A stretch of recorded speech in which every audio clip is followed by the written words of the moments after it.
হল ভোল্টেজটা হচ্ছে কোনো একটা চুম্বক ক্ষেত্রে যদি আমরা পরিবাহী রাখি, একটা পরিবাহী স্থাপন করি, কিন্তু খেয়াল রাখতে হবে ধরো তিনটা অক্ষ যদি ধরি আমরা এক্স ওয়াই জেড ত্রিমাত্রিক স্থানাঙ্ক ব্যবস্থায়, সেক্ষেত্রে যদি একটা অক্ষ বরাবর আমরা চুম্বক ক্ষেত্র বিবেচনা করি, আর একটা অক্ষ বরাবর যদি আমরা একটা পরিবাহী রাখি অর্থাৎ কারেন্ট ফ্লো করছে, তাহলে দেখা যাবে যে আর একটা অক্ষ বরাবর অর্থাৎ চুম্বক ক্ষেত্র এবং তড়িৎ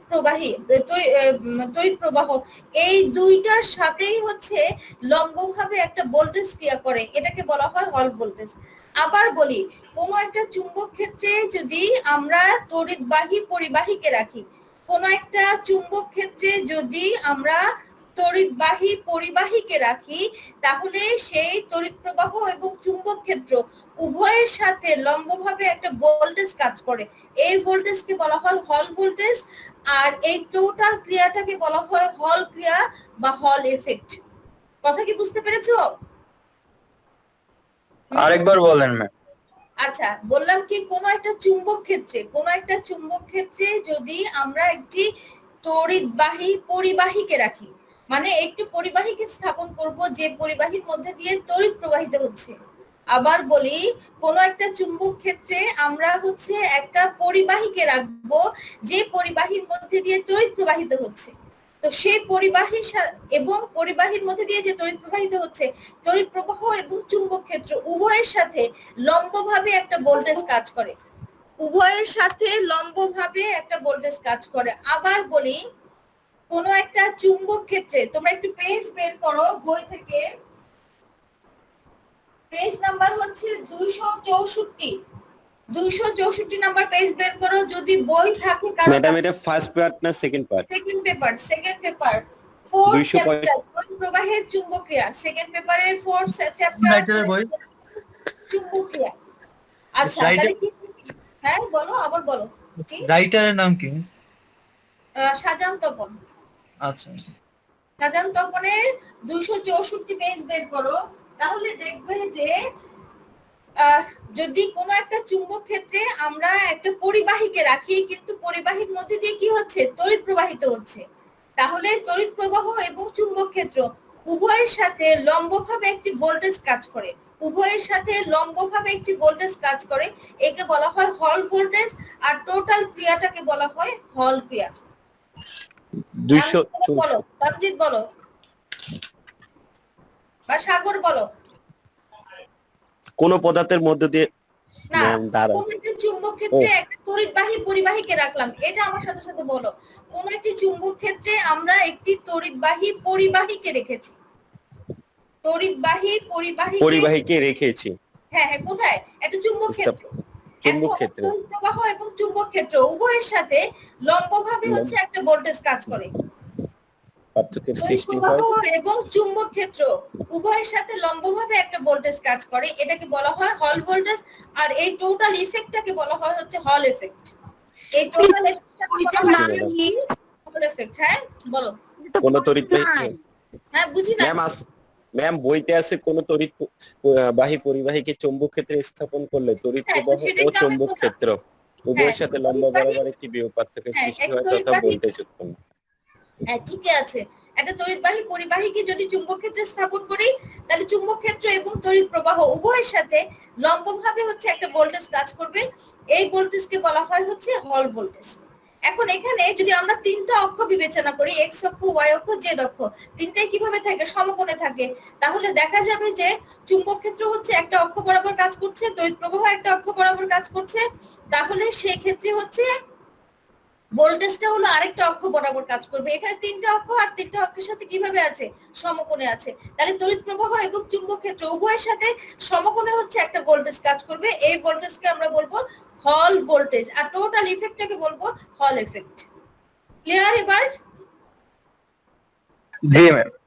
আচ্ছা, এখন দেখো তাহলে হল ভোল্টেজের একটা সমীকরণ আছে, তোমাদের এত ডিটেইল লাগবে না, শুধু সমীকরণটা। হল ভোল্টেজকে আমরা VH দিয়ে লিখি, ছোট করে ভি লিখবো ভোল্টেজ, আর ছোট করে একটা এইচ দিব, এটা দিয়ে হল ভোল্টেজ বোঝা যায়। ইকুয়াল টু হচ্ছে VINTQ, এটা হলো ফর্মুলা।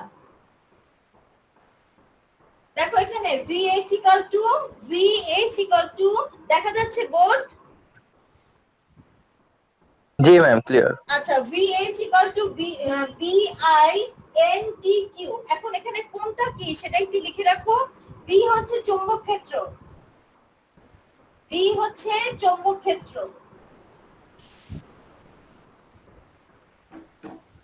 আর I কি? I হচ্ছে তড়িৎ প্রবাহ।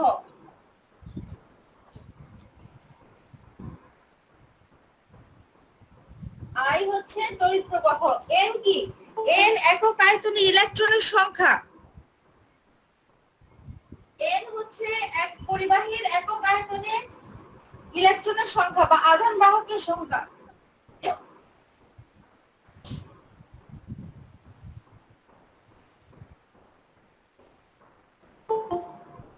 একক আয়তনে আধান বাহক বলতে এখানে ইলেকট্রন বোঝাচ্ছে।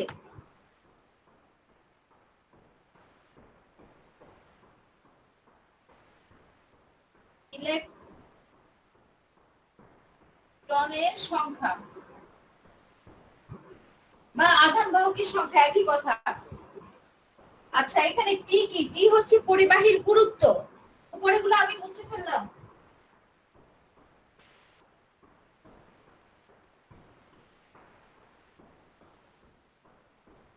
এই হচ্ছে পরিবাহীর গুরুত্ব।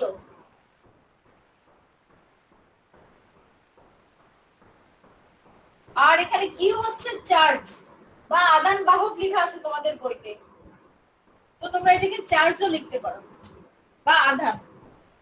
ঠিক আছে, তো হল ভোল্টেজ আর হল ক্রিয়া এটুকুন জানলেই হবে, এর বেশি প্রয়োজন নাই। যদি পারো তোমরা হচ্ছে বই থেকে একটা ম্যাথ করে ফেলো। 4.5 নাম্বার গাণিতিক উদাহরণ 4.5 নাম্বার ম্যাথটা করে ফেলো। এটা তোমাদের হোমওয়ার্ক থাকলো, খুবই ইজি, আমার করে দেওয়ার প্রয়োজন নাই।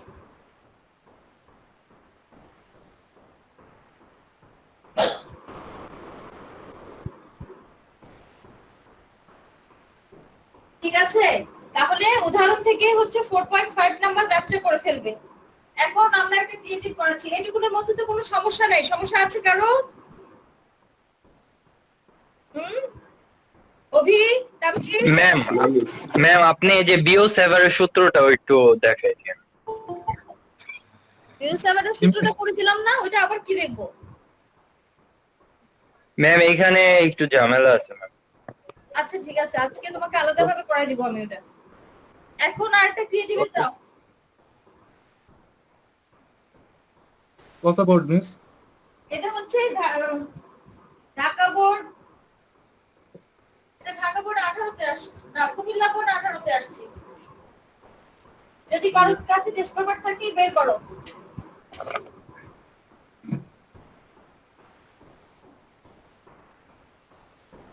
দেখো একটা হচ্ছে এ তার দেওয়া আছে,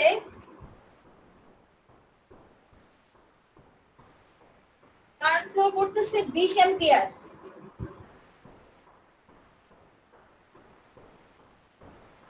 এখন এটাকে একটা অন্তরিত খুঁটির সাহায্যে এর উপরের দিকে হচ্ছে আরেকটা তারকে স্থাপন করা হলো, বি তার। বি তারের কারেন্ট ফ্লো হচ্ছে 15 অ্যাম্পিয়ার। 15 অ্যাম্পিয়ার। হ্যাঁ 15 অ্যাম্পিয়ার। উচ্চতা হচ্ছে 10 সেন্টিমিটার। হ্যাঁ উচ্চতা হচ্ছে 10 সেন্টিমিটার। এখন দেখো এই দুই তারের ঠিক মিডলে একটা পয়েন্ট দেওয়া আছে যেটাকে আমরা হচ্ছে পি বলছি। কথা বুঝতে পেরেছো? আচ্ছা, হ্যাঁ এটাই হলো মোটামুটি স্টেপ। এখন আর এখানে আছে আরেকটা হলো বি তারের একক দৈর্ঘ্যের ভর। বি তারের একক দৈর্ঘ্যের ভর, বি তারের একক দৈর্ঘ্যের ভর দেওয়া আছে 0.06122 গ্রাম। 0.06122 গ্রাম। কথা বুঝতে পেরেছো? উদ্দীপক জি মিস, তোমাদের কাছে খুঁজে পেয়েছি মিস। আচ্ছা, তাহলে এই একটা তার যার মধ্যে দিয়ে কত কারেন্ট ফ্লো করছে? 20 অ্যাম্পিয়ার। আচ্ছা, এখন এর একটা খুঁটির সাহায্যে ধরো এটাকে কি করা হয়েছে, এটা ঠিক উপরে উপরে বি আরেকটা তার রাখা হয়েছে যার মধ্যে দিয়ে কত কারেন্ট ফ্লো করছে? 15 অ্যাম্পিয়ার কারেন্ট ফ্লো করছে। এখন বি তারের প্রতি একক দৈর্ঘ্যের হচ্ছে ভর কত দেওয়া আছে? 0.06122 গ্রাম। এখন প্রথম কোশ্চেন হচ্ছে পি বিন্দুতে লব্ধি চুম্বক ক্ষেত্রের মান বের করো।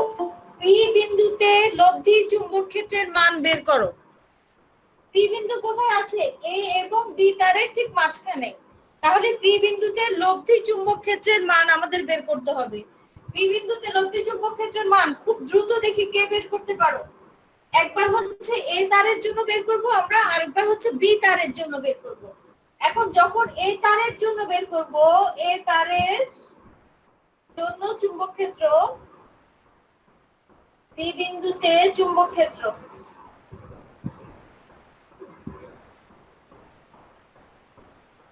এটাকে যদি আমরা B1 ধরি, B1 ইকুয়াল টু ফর্মুলা কি হবে বলো তো Abhi? Ma'am mu naught I A divided by 2 pi R. Mu naught I divided by হচ্ছে 2 পাই আর। আচ্ছা, এখন এখানে আরটা কত বলো? এটা কোথায় আছে? ঠিক মিডল পয়েন্টে আছে। তাহলে আমরা 0.5 মিটার। চুম্বক ক্ষেত্র যদি বের করি তাহলে আর না দিয়ে আমরা এটাকে R1 লিখতে পারি না অভি? জি ম্যাম। R1 লিখতে পারি। তাহলে R1 ইকুয়াল টু কতটুকুন? এই যে এইটুকুন ডিসটেন্স। Ma'am 0.5 metre. হ্যাঁ, এটা হবে হচ্ছে আমাদের R2। তাহলে R1 ইকুয়াল টু R2, যেহেতু মিডল পয়েন্ট ইকুয়াল আমরা লিখতে পারি 10 ডিভাইডেড বাই হচ্ছে 2 ইকুয়াল টু হলো 5 সেন্টিমিটার। আমি বুঝতে পেরেছো নাকি? জি ম্যাম। কারণ আমরা পি বিন্দুতে লব্ধি চুম্বক ক্ষেত্র বের করব। আচ্ছা, এটাকে আমরা I1 ও দিতে পারি। তাহলে B1 ইকুয়াল টু হচ্ছে mu nought I1 divided by 2 pi R1। এখন মিউ নট ইকুয়াল টু কত? 4 পাই ইনটু 10 টু দি পাওয়ার -7। আচ্ছা, I1 কত দেওয়া আছে? I1 দেওয়া আছে হচ্ছে 20। এখন 2 পাই ইনটু কত হয়ে যাচ্ছে? R1 এর ভ্যালু কত হচ্ছে? 5 সেন্টিমিটার। 5 সেন্টিমিটারকে যদি তোমরা মিটারে কনভার্ট করো তাহলে কত হবে? ম্যাম এখানে তো আয়রন দুইটা ছিল ম্যাম। হ্যাঁ, আমরা হচ্ছে কোন তারের জন্য ম্যাগনেটিক ফিল্ড বের করছি। ও আচ্ছা জি ম্যাম, এ তারে বুঝতে পারছি ম্যাম। হ্যাঁ, বুঝতে পেরেছো বাবা? আচ্ছা, এখানে তাহলে 0.05 মিটার। তাহলে আমরা এখানে দিব 0.05। এখন দেখো তাহলে ম্যাগনেটিক ফিল্ডের ভ্যালুটা কত হয়? Ma'am 8 into 10 inverse 5। 8 into 10 inverse 5। আচ্ছা, ওকে, 8 into 10 inverse 5 টেসলা। এখন বলো দিক কোন দিকে হবে? দিকটা একটু সামনে বলো। উপরের দিকে হবে। কোন দিকে হবে? উপরের দিকে হবে। মানে বাইরের দিকে হবে নাকি ভেতরের দিকে? এই যে বাইরের দিকে তড়িৎ প্রবাহ এদিকে। যদি আমরা এটা কি হয়, এই যে দেখো দেখো উপরের দিকে হচ্ছে এই পাশে। যদি তড়িৎ প্রবাহ কোন দিকে যায়? এই যে এই দিকে যায়, তাহলে আমাদের এই পাশটা হচ্ছে বাইরের দিকে চুম্বক ক্ষেত্র, আর এই পাশটা হচ্ছে চুম্বক ক্ষেত্র কোন দিকে? বাইরের দিকে। বুঝতে পেরেছো সামি? এই যে এইভাবে যদি আমরা হাত নেই দেখো, তাহলে এইদিকে চুম্বক ক্ষেত্র, এখানে চুম্বক ক্ষেত্র কোথায়? বাইরের দিকে। তাহলে এটা হবে হচ্ছে B1 এর দিক হচ্ছে বাইরের দিকে, বা আমরা এটাকে উপরের দিকেও বলতে পারি, বা বাইরের দিকে বললাম, কোনো অসুবিধা নাই। B1 এর দিক হচ্ছে বাইরের দিকে, মানে হচ্ছে কাগজের লম্ব বরাবর বাইরের দিকে, তলের লম্ব বরাবর বাইরের দিকে।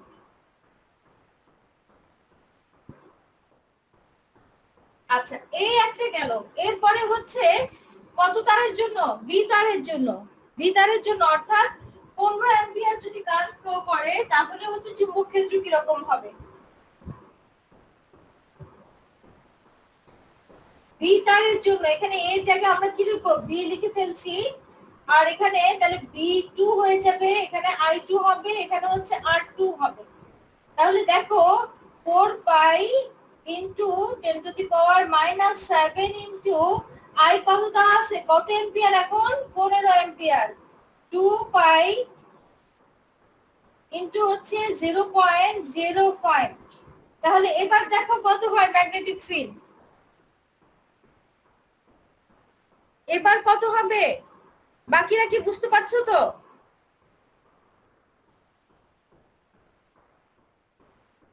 সাগর ম্যাম বুঝতে পারছো? 6 into 10 inverse 5 হ্যাঁ কত হয় ম্যাম 6 into 10 inverse 5 6 জি ইনটু মিস বুঝতে পারছি 10 ইনভার্স 5 টেসলা। এখন এটার দিক কোন দিকে হবে বলো তো? এখন কিন্তু এই যে তড়িৎ প্রবাহ কোন দিকে, এই দিকে, তাহলে আমরা ঘোরালে এই দিকটাও কিন্তু বাইরের দিকে হবে। দেখো এই তারের জন্য কারেন্ট ফ্লো করতেছে এই বাম থেকে ডান দিকে, বি তারের জন্য হচ্ছে ডান থেকে বাম দিকে। তাহলে খেয়াল করো, এখন বি বিন্দুতে কি হচ্ছে, বাইরের দিকে লম্ব বরাবর, এই বোর্ডের তল থেকে লম্ব বরাবর কোন দিকে, বাইরের দিকে আমরা বলেছিলাম। তাহলে বি তারের জন্য কোন দিকে হবে, বাইরের দিকে হবে। এই টাইপের অনেক ম্যাথ করিয়েছি, তাই আজকে আর ডিটেইল বলছি না। দেখো তবু আমি দেখাই দিচ্ছি যে এদিকে যদি কারেন্ট ফ্লো করে এই যে বাইরের দিকে, আবার এইদিকে কারেন্ট ফ্লো করছে, তাহলে এই দিক হচ্ছে ভেতরের দিকে আর এই দিক হবে হচ্ছে বাহিরের দিকে। তাহলে পি বিন্দুতে দুইটা চুম্বক ক্ষেত্র কাজ করছে, দুইটাই কোন দিকে কাজ করছে, বাইরের দিকে। পি বিন্দুতে দুইটা চুম্বক ক্ষেত্র কাজ করছে, দুইটাই হচ্ছে বাইরের দিকে। যখন দুইটা চুম্বক ক্ষেত্র একই দিকে কাজ করবে তখন কি হবে বলো তো? তখন হচ্ছে প্লাস হয়ে যাবে, তাহলে এটার দিকও বাইরের দিকে।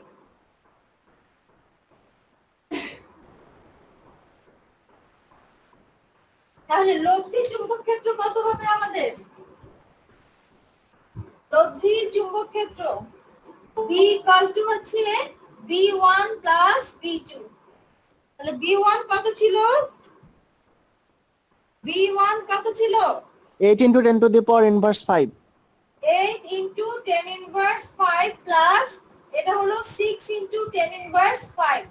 Ma'am 1.4 into 10 inverse 4। তাহলে কত আসে finally? 1.4 into 10 inverse 4। 1.4 into 10 inverse 4। 10 inverse 4 Tesla. এই যে একটা কিন্তু আমাদের কমপ্লিট হয়ে গেল। এরপরে বলছে কি যে এই যে বি তারটা হচ্ছে শূন্যে ভাসমান থাকবে কিনা। ইদানিং কালে এই ধরনের ক্রিয়েটিভ গুলা খুব আসে। এটা হলো অনেক চ্যাপ্টারে মহাকর্ষ আমরা পড়েছি যে একটা বস্তু শূন্যে ভাসমান থাকবে কিনা। তাহলে এই তারটা শূন্যে ভাসমান থাকবে কিনা এটাই আমাদের বের করতে হবে। আচ্ছা এটা বের করার পদ্ধতি কি বলো? এর উপর ধরো এই বি তারের উপরে কয় ধরনের বল কাজ করছে বলো তো? বি তারের উপরে কয় ধরনের বল কাজ করবে কেউ বলতে পারবে? বি তারের উপর করবে একটা হচ্ছে যে ধরো এ কি করছে, একটা ম্যাগনেটিক ফিল্ড তৈরি করছে। এই ম্যাগনেটিক ফিল্ড কার উপরে কাজ করতেছে, বি এর উপরে কাজ করতেছে। এটা একটা ফলে একটা ফোর্স দিবে, তাই না? ম্যাগনেটিক ফিল্ড বি এর উপরে তড়িৎবাহী পরিবাহীর উপর কি দেয়, একটা বল দেয়। তাহলে এই ম্যাগনেটিক ফিল্ড এর মধ্যে দিয়ে যে কারেন্ট ফ্লো করছে তার ফলে এখানে যে ম্যাগনেটিক ফিল্ড তৈরি হচ্ছে, সেই ম্যাগনেটিক ফিল্ডে যখন আমরা বি রাখছি তাহলে বি ওই ম্যাগনেটিক ফিল্ড দ্বারা একটা বল লাভ করবে। এছাড়া তার উপরে আরেকটা কি কাজ করবে, অভিকর্ষ বল, অর্থাৎ তার ওজন কাজ করবে। কথা বুঝতে পেরেছো? খেয়াল করো জি ম্যাম। তোমাদের উপর হচ্ছে দুইটা বল কাজ করবে। একটা হচ্ছে কি, আমরা এতদিন ধরে এই কনসেপ্টটাই মেইনলি পড়ার চেষ্টা করছি যে কোনো একটা ম্যাগনেটিক ফিল্ডে যদি আমরা একটা তড়িৎবাহী পরিবাহীকে রাখি তাহলে ওই ম্যাগনেটিক ফিল্ড ওই পরিবাহীর উপরে কি করে, একটা বল দেয়। তো এর মধ্যে দিয়ে যখন কারেন্ট ফ্লো করছে 20 অ্যাম্পিয়ার, তাহলে এই 20 অ্যাম্পিয়ার কারেন্ট ফ্লো করার কারণে এই তারের চারপাশে হচ্ছে একটা ম্যাগনেটিক ফিল্ড তৈরি হয়েছে। এই ম্যাগনেটিক ফিল্ডে বি তার আছে, তাহলে বি এর মধ্যে দিয়ে 15 অ্যাম্পিয়ার কারেন্ট ফ্লো করছে। তাহলে বি এর উপরে এই এর দ্বারা সৃষ্ট চুম্বক ক্ষেত্র একটা বল দিবে। আচ্ছা, আর আরেকটা বল কোন দিকে কাজ করতেছে? তার ওজন গ্র্যাভিটেশনাল অ্যাক্সিলারেশনের জন্য, মানে কি অভিকর্ষ ত্বরণের জন্য তার যে ওজন কাজ করতেছে সেটা কোন দিকে কাজ করতেছে? নিচের দিকে। তাহলে আমরা দেখব যে চুম্বক ক্ষেত্রে যে বল দিচ্ছে সেই বল কোন দিকে কাজ করছে। যদি দুইটা বলই একদিকে কাজ করে তাহলে সে নিচে পড়ে যাবে, শূন্যে থাকবে না। আর যদি দুইটা বল দুই দিকে কাজ করে আর দুইটা বলই সমান হয় তাহলে সে শূন্যে ভাসমান থাকবে। আর যদি একটা বল অর্থাৎ উপরের দিকে চুম্বক বল কাজ করে এবং সেটা যদি বেশি হয় তাহলে সে উপরের দিকে উঠবে। ঠিক আছে, তাহলে আমরা এটাই হিসাব করব যে এটা শূন্যে অবস্থান করবে কিনা, অর্থাৎ দুইটা বল সমান হবে কিনা। একটা হলো চুম্বক বল আর আরেকটা কি বল? আরেকটা হচ্ছে ওজন তার, যেটা নিচের দিকে কাজ করছে। এখন দুইটাই আমরা দেখব, অর্থাৎ অভিকর্ষ বল। এখন দেখো চুম্বক বলের মান কত হবে। এখানে একক দৈর্ঘ্যের ভর বলেছে, কথা বুঝতে পেরেছো? তাহলে সেই ক্ষেত্রে আমাদের একক দৈর্ঘ্যের জন্য বল বের করতে হবে। এখানে যেহেতু বি তারের দৈর্ঘ্য দেয় নাই, তাহলে আমাদের কি বের করতে হবে? আমাদের এল দৈর্ঘ্যের বিবেচনা করলে হবে না, আমাদের কি করতে হবে হচ্ছে একক দৈর্ঘ্যের জন্য। যেহেতু স্টেমে মেনশন করা আছে যে একক দৈর্ঘ্যের ভর হচ্ছে এত, তাহলে দেখো এই তারের মধ্যে আচ্ছা ম্যাম, আমাদের শূন্যে যদি ভাসমান করে দেয় তাহলে কি করতে হবে? মানে এই চুম্বক বল আর অভিকর্ষ বল দুটো সমান হতে হবে? হ্যাঁ, সমান হতে হবে, তাহলে শূন্যে ভাসমান থাকবে। এবং শুধু সমান হলে হবে না, দুইটা দুই দিকেও কাজ করতে হবে। বুঝতে পেরেছো? দুইটা সমান কিন্তু একই দিকে কাজ করছে, তাহলে কি হবে? হবে না। তাহলে শূন্যে ভাসমান থাকবে কি? সাম্য অবস্থায় থাকবে। কখন থাকবে? যখন হচ্ছে দুইটা বল সমান হবে, অর্থাৎ চুম্বক ক্ষেত্র তাকে যে বল দিচ্ছে সেই বল আর তার ওজন দুটা যদি দুই দিকে কাজ করে এবং দুটা যদি সমান হয় তাহলে শূন্যে ভাসমান থাকবে, না হয় শূন্যে ভাসমান থাকবে না। ক্লিয়ার তোমরা? এখন আমরা বের করছি, একটা একটা করে বের করছি। এখানে দেখো এই তারের মধ্যে 20 অ্যাম্পিয়ার কারেন্ট ফ্লো করছে আর এই কি করছে? একটা চুম্বক ক্ষেত্র তৈরি করছে। এই চুম্বক ক্ষেত্রে আমরা কোন কি রেখেছি? বি তার রেখেছি। এখন এই চুম্বক ক্ষেত্র কি বাইরের দিকে কাজ করছে নাকি ভেতরের দিকে কাজ করছে বলো তো? এই চুম্বক ক্ষেত্র কি বাইরের দিকে কাজ করছে নাকি বাইরের দিকে কাজ করছে? বাইরের দিকে। এই চুম্বক ক্ষেত্র বাইরের দিকে হলে আমরা কি দিব? ডট দিব নাকি ক্রস দিব? ডট না? বাইরের দিকে হলে আমরা কি দিব? ডট দিব। তাহলে এই বি তারের উপরে যে চুম্বক ক্ষেত্র কাজ করছে সেটা কোন দিকে? লম্বভাবে বাইরের দিকে। এখন খেয়াল করো, এই চুম্বক ক্ষেত্র কাজ করছে এইদিকে আর তড়িৎ প্রবাহিত হচ্ছে এই দিকে। তাহলে এই তারের উপরে যে বল কাজ করবে সে বলের দিক কোন দিকে হবে? উপরের দিকে নাকি নিচের দিকে? কেউ একজন বলো। ম্যাম আবার বলেন তো কোশ্চেনটা। কোশ্চেন হচ্ছে এই যে এই তারের মধ্যে দিয়ে তড়িৎ প্রবাহের ফলে এখানে যে চুম্বক ক্ষেত্র তৈরি হলো, যে চুম্বক ক্ষেত্রে আমরা বি তারকে রেখেছি, সেই চুম্বক ক্ষেত্র কোন দিকে কাজ করছে? উপরের দিকে কাজ করছে, মানে বাইরের দিকে কাজ করছে। অর্থাৎ কিভাবে কাজ করছে এই চুম্বক ক্ষেত্র? এইভাবে তল বরাবর, কি তলের সাথে লম্ব বরাবর বাইরের দিকে, এই বোর্ডের তলের সাথে লম্ব বরাবর বাইরের দিকে। তাহলে এইটা হচ্ছে চুম্বক ক্ষেত্র আর এইদিকে হচ্ছে তড়িৎ প্রবাহ। তাহলে বল কোন দিকে হবে? ম্যাম লব্ধি বরাবর হবে না? না, এটা তো ওই যে ডান হাতে ম্যাম নিচের দিকে মনে হয়। নিচের দিকে নাকি উপরের দিকে? তোমরা স্ক্রু ঘুরিয়ে দেখো। উপরের দিকে। উপরের দিকে হবে কেন? এই যে দেখো এদিকে, এখানে হচ্ছে কি হচ্ছে? এইদিকে হলো কারেন্ট ফ্লো করছে আর এদিকে হলো চুম্বক ক্ষেত্র। তাহলে একটা ডান হাতে স্ক্রু নাও, নিয়ে হচ্ছে এদিক থেকে এদিকে ঘোরাও। কোন দিকে যাবে? এই যে এদিকে যাবে, ভেতরের দিকে যাবে। কথা বুঝতে পেরেছো অভি? এই যে এইভাবে হ্যাঁ, এই যে আই থেকে, আই হচ্ছে আমাদের প্রথম ভেক্টর আর হচ্ছে এখানে চুম্বক ক্ষেত্র বা দৈর্ঘ্য আমরা প্রথম ভেক্টর আর চুম্বক ক্ষেত্র হচ্ছে আমাদের দ্বিতীয় ভেক্টর। তাহলে আই থেকে বি এর দিকে আমরা যদি একটা ডানাতে স্ক্রু ঘুরাই, স্ক্রু কি ভেতরের দিকে যাবে নাকি বের হয়ে আসবে? ভেতরের দিকে যাবে। অর্থাৎ ভেতরের দিকে যাওয়া মানে হচ্ছে এখানে যে ফোর্সটা কাজ করতেছে সেটা কোন দিকে? এই যে উপরের দিকে। অভি ক্লিয়ার না হলে আবার কোশ্চেন পড়ো মিসকে। ম্যাম ক্লিয়ার হয় নাই। আচ্ছা দেখো ম্যাগনেটিক ফিল্ড কোন দিকে কাজ করছে, এই যে এইদিকে, এটা কি ক্লিয়ার তুমি? জি ম্যাম। তড়িৎ প্রবাহিত হচ্ছে কোন দিকে, এইদিকে। জি ম্যাম। আচ্ছা এখন তুমি দেখো এই যে নীল পেনটা থেকে এটার দিকে একটা স্ক্রুকে হচ্ছে ঘোরাও, সেই স্ক্রু কি হচ্ছে এই যে বাইরের দিকে এদিকে আসবে নাকি ভেতরে ঢুকবে? ম্যাম ভিতরের দিকে ঢুকবে। ভেতরের দিকে ঢুকবে। এখন ভেতরের দিকে ঢুকা মানেই হচ্ছে কি ফোর্স কোন দিকে কাজ করছে, এই যে এদিকে কাজ করছে,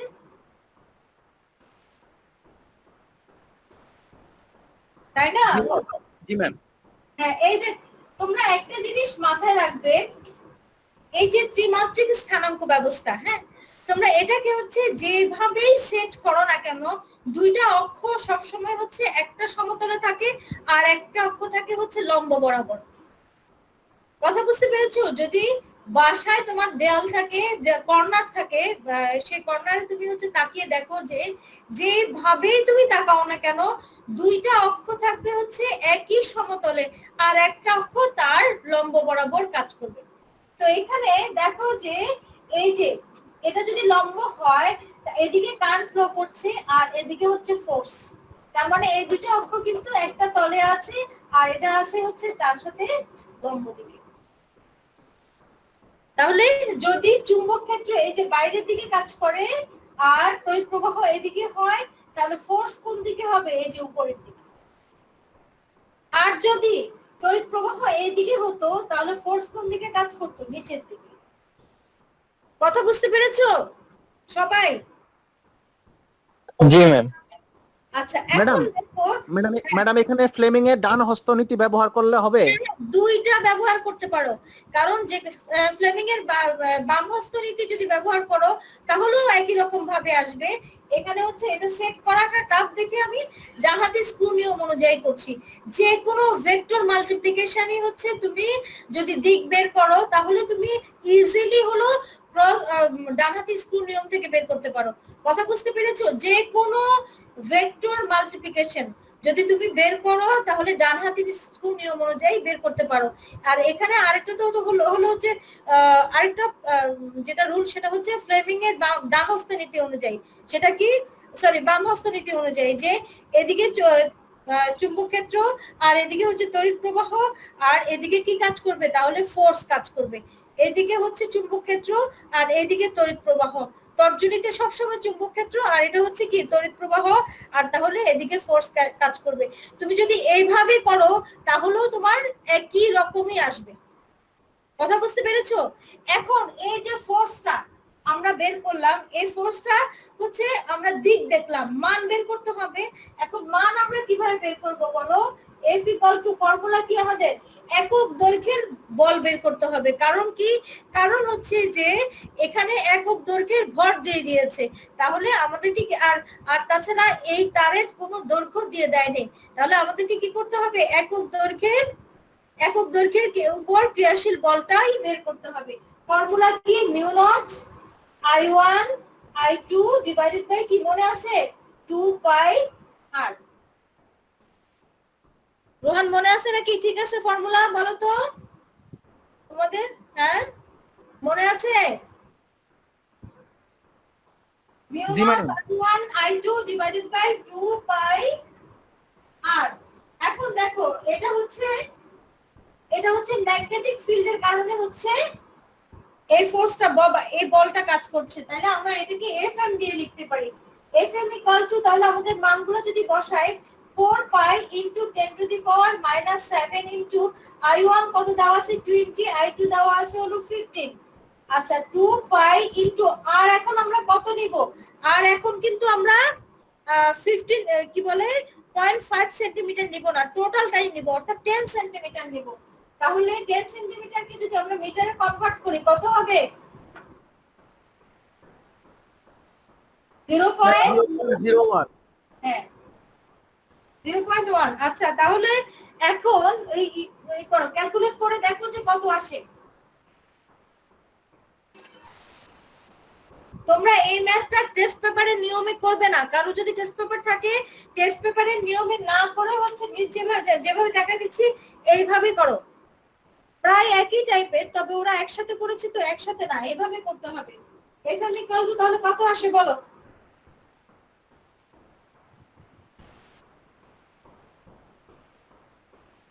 Zubair, Abhi? Ma'am 6 into 10 inverse 4. 6 into 10 inverse 4, 6 into 10 inverse 4 কি এত নিউটন পার মিটার, তাই না? যেহেতু একক দৈর্ঘ্যের বল বলেছে তাই না, কি হয়ে যাবে? নিউটন পার মিটার হবে। আচ্ছা এখন দেখো এখানে এই তারের উপর যে ওজন কাজ করছে সেটা কত? আমি এটা বুঝে ফেললাম, সবাই উঠাও তাড়াতাড়ি। তামজিদ, ম্যাম এটা কিসের বলটা বের করলেন ওইটা লিখে দেন, কি বুঝি নাই? মানে কোনটার বলটা বের হলো? এটা হচ্ছে ওই যে চুম্বক বল বের হলো, বি তারের উপর চুম্বক বল।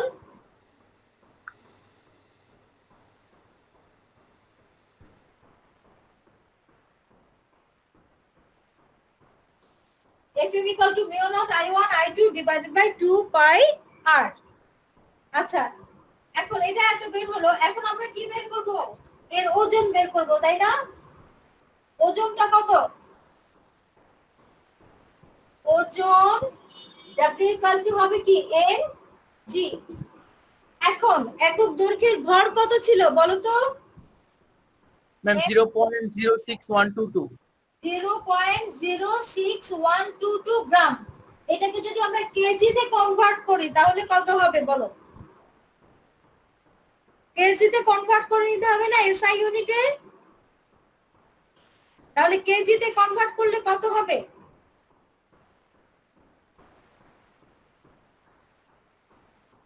বলো?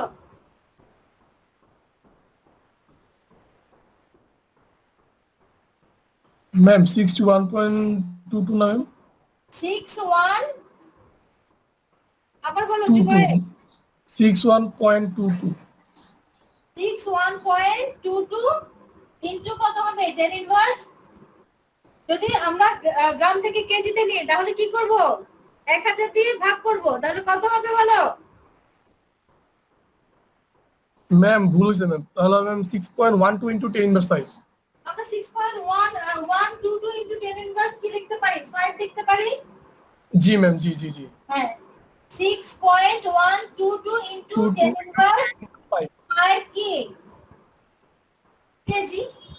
একটা জিনিস মাথায় রাখবে যে সব সময় হলো একটা ডিজিটের পরে হচ্ছে আমরা দশমিকটা দেওয়ার চেষ্টা করব, এটাই হচ্ছে রুলস। একবার একটা তোমাদের যে বইটা চেঞ্জ হলো তার মানে 9 10 তো অনেকবার বই চেঞ্জ হচ্ছে, যে কোনো একটা বইতে রুলস গুলো দেওয়া ছিল, তাহলে তোমাদের জন্য ইজি হতো যে কিভাবে আসলে আমরা একটা ইউনিট লিখি, বা হচ্ছে আমরা কিভাবে যে কোনো একটা সংখ্যা বসাই, কতের পরে দশমিক দিয়ে তারপরে হচ্ছে 10 টু দি পাওয়ার দিতে হবে, এগুলোর কিছু নিয়ম আছে। তো সাধারণত হচ্ছে দশমিকের আগে একটা ডিজিট রাখবে, এরপরে এটাকে 10 ইনভার্সে কনভার্ট করে ফেলবে, যে 10 ইনভার্স বা 10 টু দি পাওয়ার এত এরকম টাইপের। এখন দেখো তাহলে ভর আসছে আমাদের কত? 6.122 ইনটু 10 ইনভার্স কত? 5। আচ্ছা ইনটু জি কত? 9.8। তাহলে এখানে আমাদের ওজন কত আসতেছে?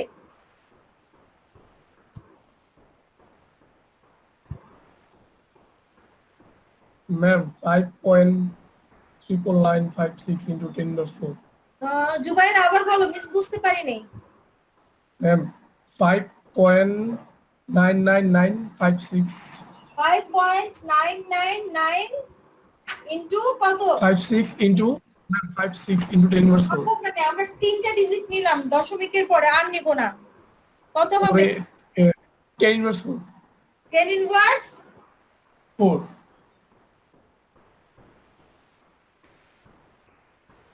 তোমরা কি শিওর এরকম আসছে? জি ম্যাম ঠিক আছে ম্যাম। তাহলে দুইটাই কি 10 ইনভার্স 4, তার মানে কি ভাসমান থাকবে?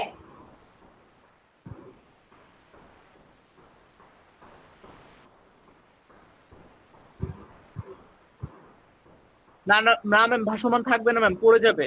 তার তাহলে নিচের কেন দিকের বলটা বেশি ম্যাম। কোন বলটা বেশি? এটা কি আরেকবার একটু করে দেখবে নাকি? দেখো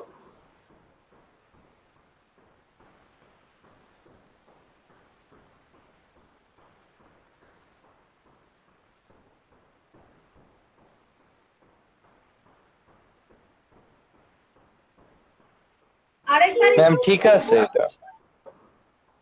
ম্যাম সেম এমনি তো আসে, সেম তো আসার কথা না, একটু চেঞ্জ জি, ম্যাম। আসার কথা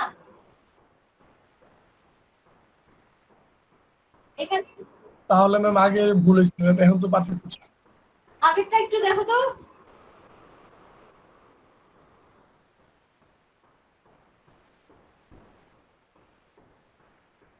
কারণ এই ফোর্সটা বেশি হওয়ার কথা, ওজনটা, অর্থাৎ সে নিচের দিকে কি হবে, পড়ে যাবে।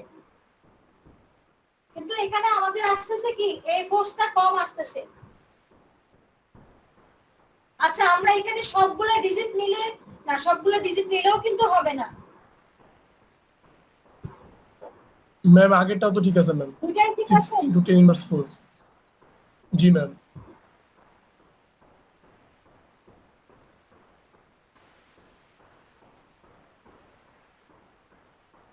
আগেরটা থেকে আমরা 0.1 ধরেছিলাম তো না? ডিসটেন্স কত ধরেছিলাম?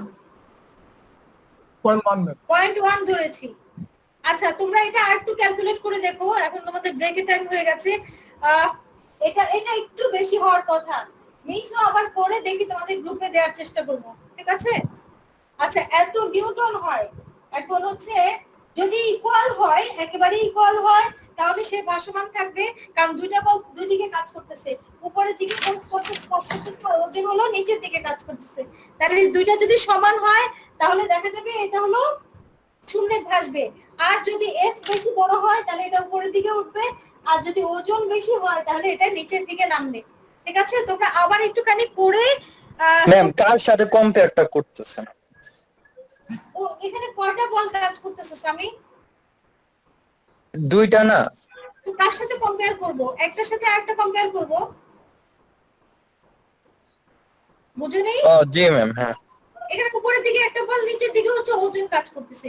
যদি উপরের বলটা বেশি হয় তাহলে সে কি সে উপরের দিকে থাকবে, অর্থাৎ শূন্যে ভাসবে। আর হচ্ছে যদি নিচের দিকের বলটা বেশি হয় তাহলে নিচে পড়ে যাবে। আর যদি দুইটা ইকুয়াল হয় তাহলে সে শূন্য ভাসমান থাকবে।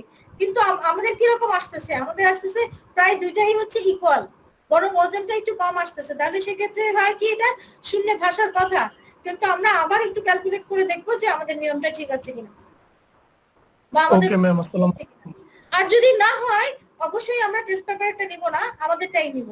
যদি আমাদের ইকুয়াল হয় তাহলে আমরা ইকুয়ালি দেখাবো যে শূন্য ভাসবে, কারণ ওদেরটাই সবসময় রাইট হবে এমন কিন্তু না। জি ঠিক ম্যাম। আছে অভি? আসসালামু আলাইকুম। জি ম্যাম। আচ্ছা আজকে অ্যাটেন্ডেন্স কত তোমরা বলতে পারবে আমাকে? ম্যাম 24। 24। আর একটু বেশি ছিল না পরের দিকে? জি ম্যাম। না 30 আপ ছিল, এখন কমে গেছে। হ্যাঁ 30 আপ ছিল, আমি সেটাই দেখেছি। আচ্ছা ওকে ঠিক আছে, তোমরা ভালো থেকো তাহলে। ম্যাম 31 ছিল। 31 এই বিয়ের কোশ্চেন গুলো তোমাদেরকে আমি পাঠিয়ে দিব, তোমরা এগুলো করবে, রেডি করবে, ঠিক আছে? আসসালামু আলাইকুম ম্যাম। হ্যাঁ ওয়ালাইকুম আসসালাম। আসসালামু আলাইকুম ম্যাডাম। ওয়ালাইকুম আসসালাম। আর যা ম্যাথ করিয়েছি সবগুলো হচ্ছে একই সাথে সব সেট করে ফেলো, ওকে? নোট খাতায় রেডি করে ফেলো, ঠিক আছে? আল্লাহ হাফেজ ম্যাম। হ্যাঁ আল্লাহ হাফেজ।